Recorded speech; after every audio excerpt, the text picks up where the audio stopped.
এখানে আমার ভাতিজা, আমি সবসময় আমার ভাতিজাই বলি, কারণ মান্নান ভাই, আমরা মান্নান ভাইয়ের সাথে দীর্ঘদিন, সজীব যখন ছোট ছিল তখন আমরা মান্নান ভাইয়ের সাথে একসাথে রাজনীতি করি।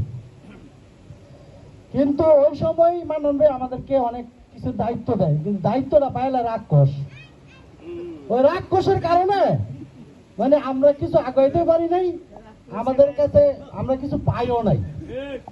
মান্নান ভাইরে চুলদার এইভাবে ই করে বুঝাইতো, মান্নান ভাই বুঝে যাইতো, কিন্তু আমরা তারা এইভাবে বুঝাইতে পারিনি। এখন প্রথম ধন্যবাদ জানাই আমার বড় ভাইয়েরা আসছে এখানে, আমার ডাকে, আমার পরিবারের, আমার ফ্যামিলির, আমার ভাতিজা, আমার ছেলে আছে, আমার ভাগিনা আছে, সবাইকে আসার জন্য ধন্যবাদ, আন্তরিকভাবে ধন্যবাদ।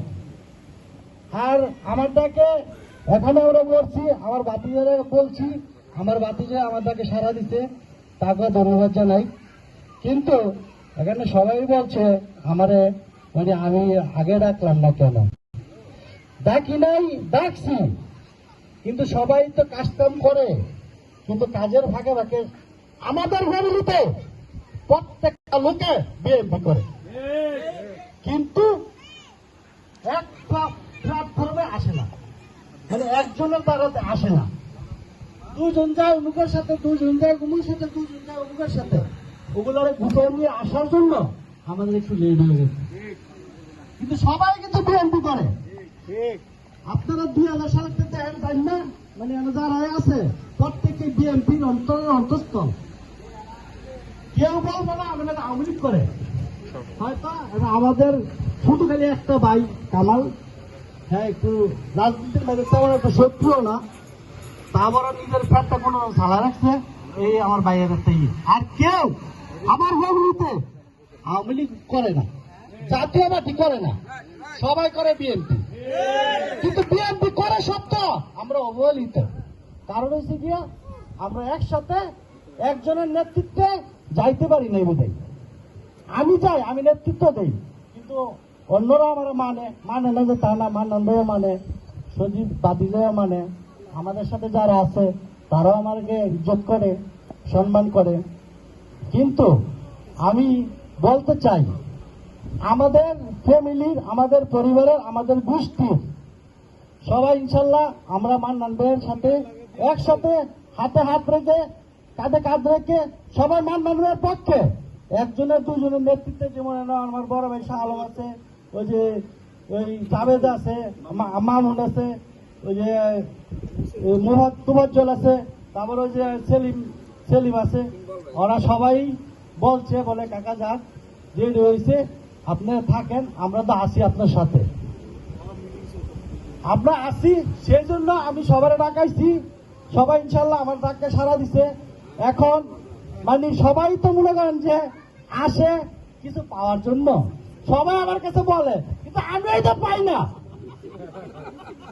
তারপর আমার যতটুকু সমর্থ কুলায় আমি মনে করেন যে কিছু কিছু যদি পারি দেই, না পারলে বুঝাই দিই। তো আমার ভাতিজার কাছে আমার এটাই অনুরোধ, রিকোয়েস্ট, যদি আমাদের ভাই ভাতিজা যদি কোনো সুযোগ থাকে, আমাদের বড় ভাই আছে, ভাই ভাতিজা আছে, অনেকে বেকারও আছে, যদি কোনো কামকাজে ডাক পড়ে, ওদিকে কোনো কাগজপত্র দিলে কাজ টাজ দেওয়ার জন্য, আর যদি কোনো সুযোগ থাকে কাজের জন্য, মানে কোনো একটা প্রতিষ্ঠানে কোনো একটা দেওয়ার জন্য, তাহলে আমি রিকোয়েস্ট করবো বিনীত ভাবে, যেমন আমাদের ভাই ভাতিজাগুলো চলতে পারে। সবাই তো মনে করেন যে এই টাকা তো সবার হাতে থাকে না, সবাই তো মনে করেন যে কাজ করে খাইতে হয়। তো ওই হিসাবে আমার কাছে, আমি আমার চাচার কাছে আবারও রিকোয়েস্ট করি, যেমন যদি কোনো সুযোগ থাকে, তাই যেমন আমাদের একটা ই করে দেয়, দিলে আমরা অনেক গোষ্ঠীরা দিয়া আমরা একত্রভাবে চলতে পারবো। কেউ যেমন মানে আমার না দেখ, আমার দরকার নাই, যেমন ওরা যেমন চলতে পারে, আমার আল্লাহ যা দিতে আমি আলহামদুলিল্লাহ আমি চলতে পারি। আমি গত আমেরিকার টাইমে আমি চলছি যেরকম, এখন ওই রকমই চলি, আমার কোনো সমস্যা নাই। আমি ইনশাল্লাহ মান্নান ভাই যে সময় যা বলছি আমি তাই করছি। টাকার কথা বললে টাকা, লোকের কথা বললে লোক, গাড়ির কথা বললে গাড়ি, আমার যতটুকু সমর্থন গুলাইছে আমি ইনশাল্লাহ দিয়ে গেছি। আমার নাম রাখছে আনলিমিটেড কেশিয়ার, কিন্তু আমার কিছু দেওয়া বসা দেয় না, এই থেকে ইয়া।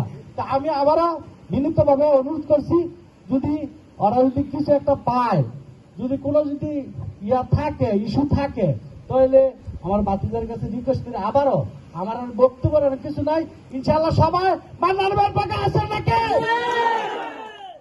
সবাই ইনশাল্লাহ মান্নান ভাইয়ের পক্ষে আছে, আমরা সবাই মান্নান ভাইয়ের পক্ষে কাজ করবো, এই বলে আমার বক্তব্য শেষ করলাম। আসসালামু আলাইকুম। আমাদের সামনে বক্তব্য দিবেন যিনি আজকের এই মিলনমেলার প্রধান অতিথি, কারো কাছে বড় ভাই, কারো কাছে আবার ছোট ভাই, কারো এসেছে ভাতিজা, কারো কাছে হয়েছে বা চাচা। তাই বড় করে না বলে বললাম আজকের এই সবার প্রধান অতিথি যিনি আপনারা অপেক্ষা আছেন কথা শোনার জন্য, তিনি হলেন আমার ভিআই সজীব সাহেব।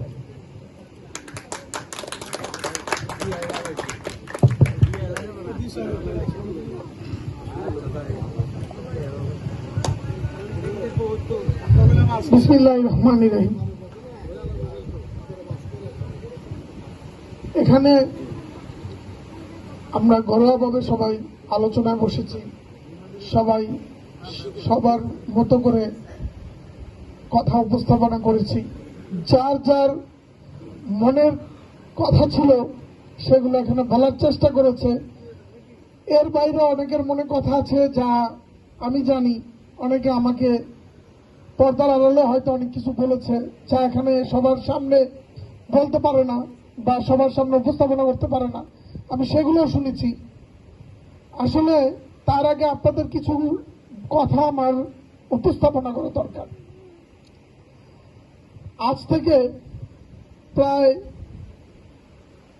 আমার জানা সত্ত্বে 18 বছর আগে, 17-18 বছর আগে আপনাদের পরিবারের কিছু লোক একদিন আমাকে একটা গোল মসজিদের মতো জায়গায় বসাচ্ছে এবং তারা আমাকে ইনফ্লুয়েন্স করেছে নেতৃত্ব দেওয়ার জন্য। আসলে আমি যে তখন যে নেতৃত্ব দেব, পলিটিক্সটা কিভাবে করতে হয় আমি কিন্তু তখন বুঝতাম না। আপনাদের পরিবারের বা আপনাদের ফ্যামিলির লোকজনরাই কিন্তু আমাকে ইনফ্লুয়েন্স করেছে বা বুঝিয়েছে যে মান্নান সাহেবের পরিবার থেকে আমাকে যেন নেতৃত্ব দেওয়া হয় বা আমি যেন নেতৃত্ব দিই, সেটা আপনাদের পরিবার থেকে বোঝানো হয়েছে। আপনাদেরকে এটাও বলি, আপনাদের পরিবার থেকে আমাকে এভাবে সহযোগিতা করা হয়েছে যেন আমার কোন চাস্তো ভাই ক্যাপাবল আছে, কার সাথে কথা বললে কাকে পাবো, কাকে কাকে বাড়ি থেকে বের করে নিয়ে আসতে হবে, কার সাথে কোথাও আলোচনা করতে হবে, এই বুদ্ধিজ্ঞানটা আমি আপনাদের পরিবারের কাছ থেকে পেয়েছি। এখানে আপনারা তো সবাই জানেন সবকিছু। আমাদের তোফাজ্জল ভাই আছেন, আমাদের সেলিম মাস্টার ভাই আছেন, অনেকেই আছেন, সবার নাম তো নিলাম না, অনেকেই আছেন। এই দুজনের নাম নেওয়ার উদ্দেশ্য হচ্ছে কিছু, এই দুজনের সাথে আমার লিটল মাস্টার তো আছে, এই দুজনের সাথে আমার কানেকশনটা একটু বলি। কেন বলছি? উপস্থাপনা করার জন্য। তোফাজ্জল ভাই আমার সাথে আন্দোলন করতে গিয়ে দীর্ঘ সময় জেল কেটেছে এবং তার আন্দোলনের ভূমিকা আমি দেখেছি শেষ দিন পর্যন্ত, যখন নাকি উনি না পেরে দেশ ত্যাগ করেছে তখন পর্যন্ত।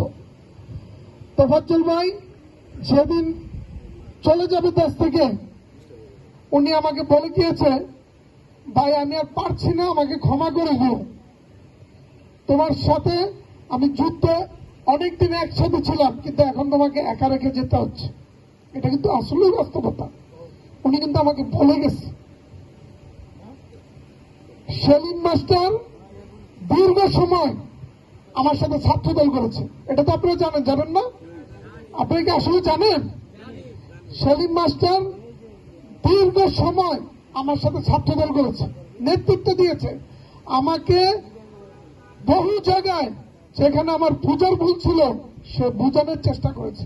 সেখানে জ্ঞান দরকার ছিল, সে আমাকে জ্ঞান দিয়েছে। এখনো আপনাদের সামনে, সবার সামনে বলি, এখনো রাত 2টা হোক 3টা হোক, কোন পরামর্শ দরকার হলে আমি সেলিম মাস্টারকে রাতে 2টা 3টা বাজে ফোন দিই। এখনো সে একজন ওয়েল এডুকেটেড, শিক্ষিত একজন টিচার। তার কাছ থেকে আমার যত জ্ঞান নেওয়া যাবে ততই আমার কম, এটা আমি মনে করি। আপনাদের পরিবারের ক্যাপাবিলিটি সম্পর্কে আমি আপনাদেরকে 2জন ব্যক্তি দিয়ে বললাম। আমার চাচা মামুন চাচা আছে এখানে, আমার শ্রদ্ধেয় চাচারা আছে, আমার বড় ভাইরা আছেন। আসলে নেতৃত্ব তো আমি দেওয়া শিখেছি আপনাদের কাছ থেকে, আপনাদের মাধ্যমে। আমাকে বারবার আমার চাচা, শাহানুর চাচা সহ মুরব্বীরা, আমার ছোট ভাই, বড় ভাই সবাই একটা কথাই বলছে যে খেয়াল রাখবেন। আসলে দীর্ঘ 17-18 বছর তো যার অবস্থান থেকে আলাদা আলাদা ভাবে আপনারা আমাদের দিকে খেয়াল রাখছেন। এটা কি মিথ্যা বলেছি? আমি এখানে আসার পর আমার সবগুলো ছোট ভাইকে দেখেছি আমার সাথে দীর্ঘ সময় ধরে, যখন থেকে নেতৃত্ব তারা বুঝে না তখনও তারা আমার সাথে ছিল, যখন নেতৃত্ব বুঝে তখন তো এই পরিবারের সবাই আমাদের সাথে। আমি কিছুক্ষণ আগে একটা কথা বলেছি, 10টা লাঠি একসাথে করলে ভাঙা কখনো পসিবল না, একটা লাঠি মোচড় দিলে ভেঙে যায়। আসলে আপনাদের পরিবারের সবার কাছে নেতৃত্বের ক্যাপাবিলিটি আছে, সবার কাছে যার অ্যাঙ্গেল থেকে শিক্ষাগত মর্যাদা আছে। এই পরিবারের প্রত্যেকটা ব্যক্তি আমি দেখেছি জ্ঞানে অর্জনে সবাই ক্যাপাবল। তাহলে এক হতে সমস্যাটা কি? এখানে তো এই এলাকায় তো সবাই পলিটিক্সের বাইরে যার বংশের মর্যাদা ক্ষমতা দেখায়। আমি তো দেখছি আপনাদের বংশের ক্ষমতা তো কোনো দিক থেকে কম না, তাহলে আপনারা কেন চুপ করে আছেন? আমি এখানে কাউকে উচ্ছৃঙ্খলতা হওয়ার তো কথা বলতেছি না, আমি সমাজে আপনাদের পরিবার থেকে একজনকে উপস্থাপনা করার কথা বলতেছি। আমার কি এটা ভুল হয়েছে? আপনাদেরকে যদি আপনাদের পরিবার থেকে একজনকে উপস্থাপনা করতে দেন আপনারা, এটা কি ভুল হবে? আমাকে দীর্ঘ সময় ধরে স্কুলের জন্য, সমাজের কার্যক্রমের জন্য, বিভিন্ন আনুষঙ্গিক সাংস্কৃতিক অনুষ্ঠানের জন্য আপনাদের পরিবার থেকে